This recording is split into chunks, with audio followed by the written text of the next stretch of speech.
Hi guys, Ted Elsner, Sacramento Historical Fencing Academy.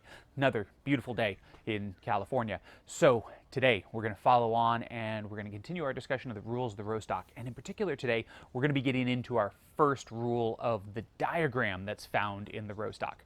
Now, this particular diagram is one of two that are at the beginning of the Rostock that give us information really to understand what it is that Meyer wants us to do, where he wants our cuts to go, and we're going to get into a lot of really kind of tactical and theoretical stuff with it. Really, it's going to represent the mathematical ideal of where we want our cuts to go, where we want our winds to go. Pretty much all of our actions can be mapped onto this diagram.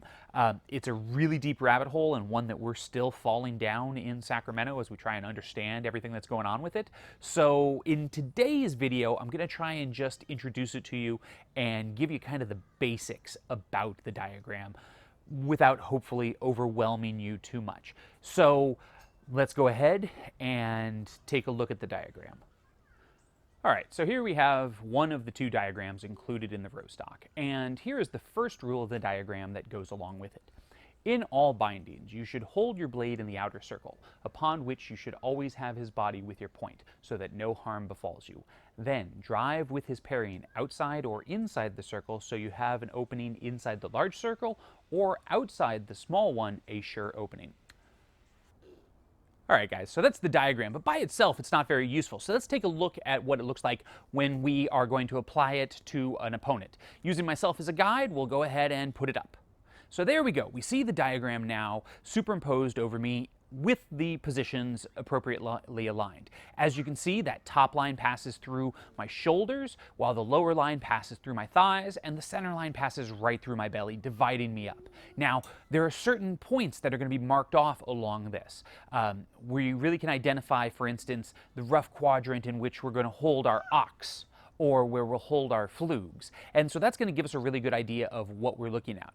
This outer circle out here is going to be the one that was being talked about in the rule where all of our binds, when we initially are making them, we want them to occur. We want them in this outer circle. That's really going to give us a dominant position to control our opponent from.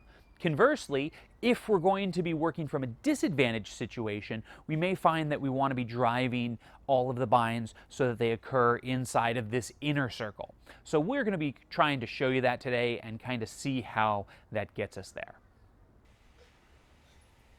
All right, so now that we've seen what the diagram looks like, let's look at it how it acts in practice. So from your perspective, if you were fencing me, you would have the diagram posed over me in your mind as you see now.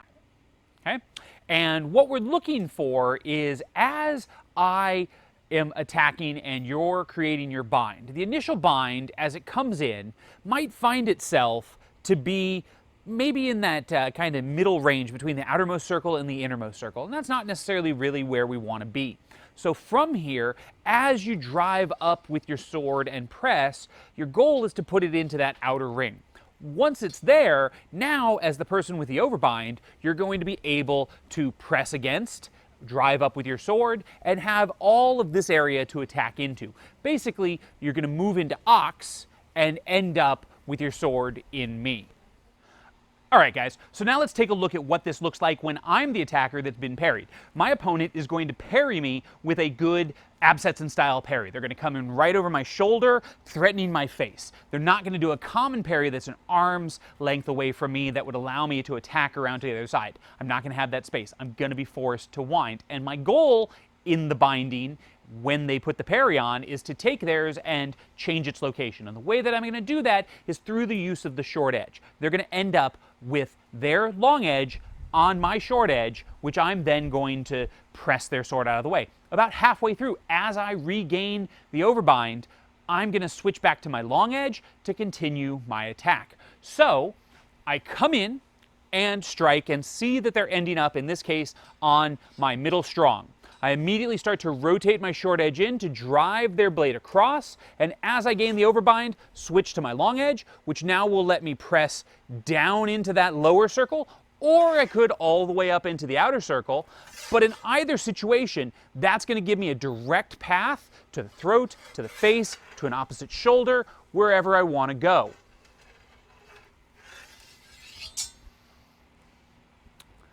understand that both of those wines are available to us. We can go from ox to ox and have an attack, but too often that becomes our default, and so we should really look at that ox wrenching down into flug and attacking back high. That's the inner circle that we're trying to reach, versus just staying in that outer circle. It gives more options to our opponent. But if that's all we can get, and that's the closest thing, it's okay. As long as we're protected and our opponent is the one being cut, thrust, or sliced, we're in solid ground at that point.